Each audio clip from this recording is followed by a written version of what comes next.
Mondays.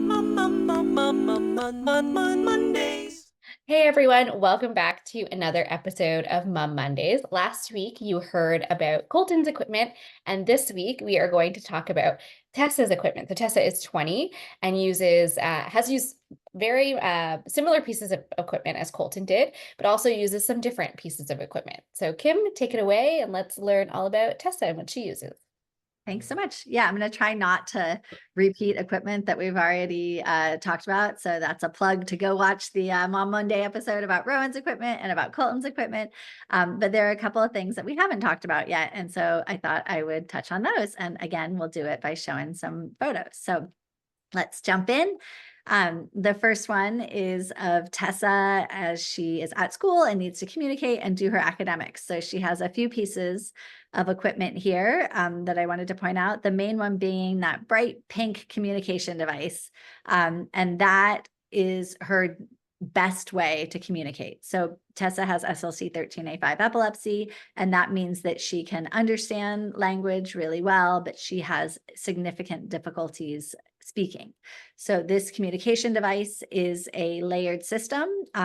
She has used the same system since she was in about preschool. So as soon as it became clear that she was not going to be able to speak verbally like a typical toddler, we were quick to get her a device that would hopefully minimize frustration and help her keep up in terms of communication and academics. So this device, it predates the iPad. So Colton uses a system that is more like an app on an iPad, but Tessa uses a dedicated device. And this device has thousands of words in it, and it's a layered system. So there might be a little button that has an apple on it. And when she pushes that apple, a whole new screen pops up of lots of food choices. So it could be a verb like eat, or it could be another button that says breakfast. And if she pushes that, then all these breakfast options appear. So you have to be really smart, and Tessa is smart, in order to really understand and navigate through these layered systems. And so we're very proud of Tessa and all that she can do on this device. She also has used things like you see a keyboard here. So Tessa does read, and she can type some words. And so this keyboard allowed her to overcome some of her fine motor delays. So it was hard for her to do things like, isolate a single digit, or she still can't type like many of us type. She's still a hunter and a pecker. And so, this type of equipment just helps her to navigate to what she wants to do so that she's not frustrated. She's not always hitting the wrong buttons.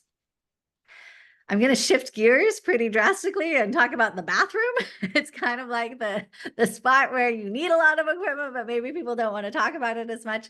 So I am very grateful for equipment in the bathroom because, of course, bathroom floors tend to be slippery and hard, and meeting milestones like being able to use a toilet, those are huge for future caregivers and, just for life. It's great if you can use the bathroom independently. And so this equipment helps us to have Tessa use the bathroom independently.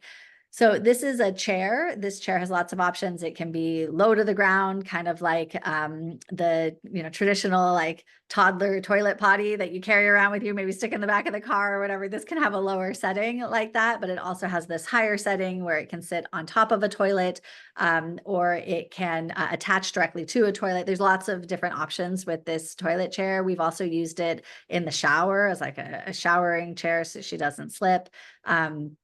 So, this has been a very versatile piece of equipment for our family.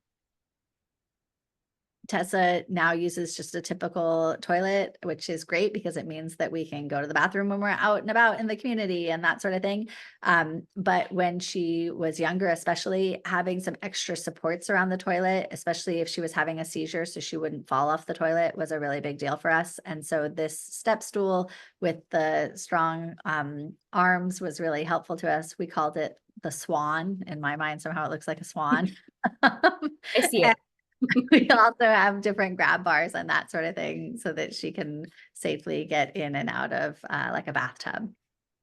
I'll shift away from the potty talk and end with something more fun, which is an adaptive trike. So Tessa does not have the balance to be able to ride a traditional two-wheel bike, but she very much has, especially when she was younger, had the desire to ride a bike. And so this has been a fun piece of equipment for Tessa, and Colton has one as well. And this bike has a back support. You can't see it particularly well in this photo, but it also has that belt that comes around her waist. So it provides that stability to her trunk and waist. And then it has 3 wheels for balance, and it has straps at her feet so that her feet stay in the pedals, stay on the pedals. And there's even like a little piece of rope that helps make sure that her feet kind of do that traditional pattern that's needed in order to pedal a bicycle. And of course, she has just a totally typical bike helmet, because you still got to wear a helmet even if you got an adaptive trike. So I hope that gives a little flavor for some of the equipment that Tessa has used over the years and still today. Great. Well, thank you so much for sharing. And, there's so much equipment that we didn't even touch on that you'll probably find when you're searching or talking to other families who need to use adaptive equipment. Um, so feel free to comment and share maybe what we missed and what you have found helpful. And thanks again for tuning in to Mom Mondays. Bye. Bye. Monday.